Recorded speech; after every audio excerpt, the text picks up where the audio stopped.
because money has become a habit and how it goes out is a habit, people have to have a reason to change how they deal with money. And we found that helping people set goals is a key component of that. But people resist it. The challenge is that they face in their daily life makes it incredibly difficult for them to think about setting new goals.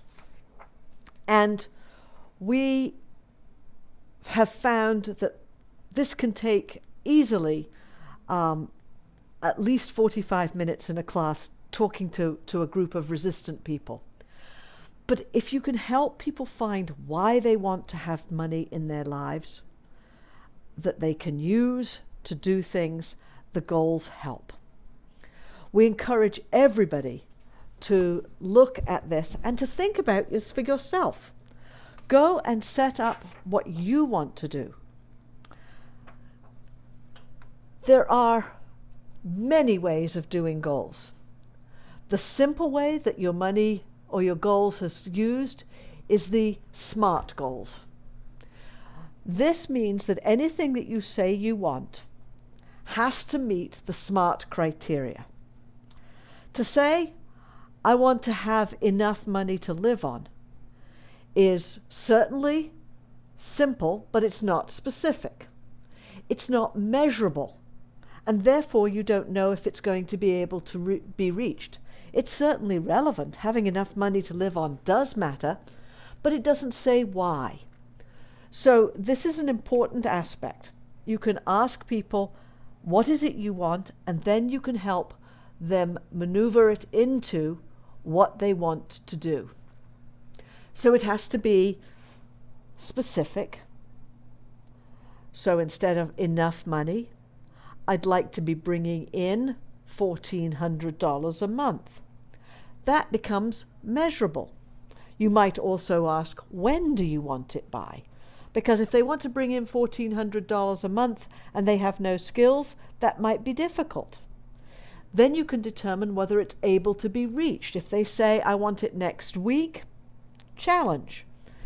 If they say, well, I'm willing to do some work to get towards it, and by June next year, that would be fine. Is it relevant to their lives?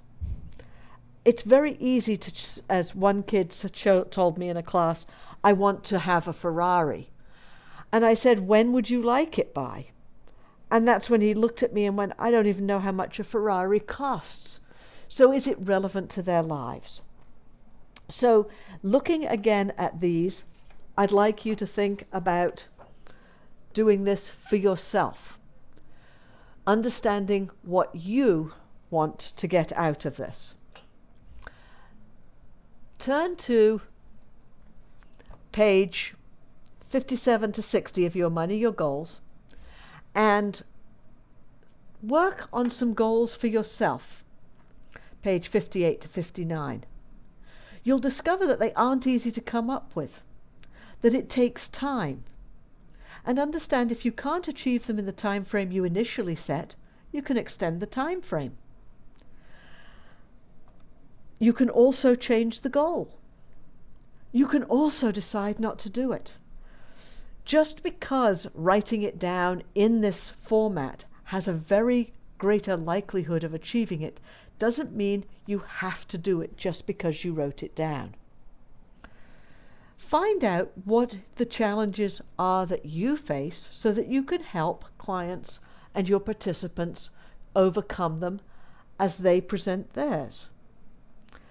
And notice, it can be very difficult to create goals if you're in crisis or just getting by mode, but it is what gives you hope.